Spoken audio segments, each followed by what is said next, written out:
জাতির পিতা বঙ্গবন্ধু শেখ মুজিবুর রহমানের প্রতিকৃতিতে শ্রদ্ধা জানিয়েছেন প্রধানমন্ত্রীর নবনিযুক্ত প্রেস সচিব নাইমুল ইসলাম খান। সকালে ধানমন্ডির ৩২ নম্বরে বঙ্গবন্ধুর প্রতিকৃতিতে তিনি এই শ্রদ্ধা জানান। শ্রদ্ধার শেষে তিনি এটাকে গৌরবের বিষয় বলে উল্লেখ করেন।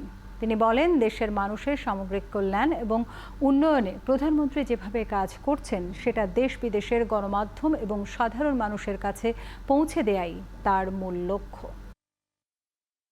বাংলাদেশের মানুষ, বাংলাদেশের সামগ্রিক কল্যাণ এবং উন্নয়নে মাননীয় প্রধানমন্ত্রী যেভাবে কাজ করছেন সেটা দেশে বিদেশে মিডিয়ায় এবং সাধারণ মানুষের কাছে পুরোপুরি উজ্জ্বলভাবে যেন পৌঁছায়, সেই জায়গাটাতে আমার যেটুকু এক্সপিরিয়েন্স মিডিয়াতে কাজ করার সেটা কাজে লাগিয়ে আমি আমার সাধ্যমতো চেষ্টা করি।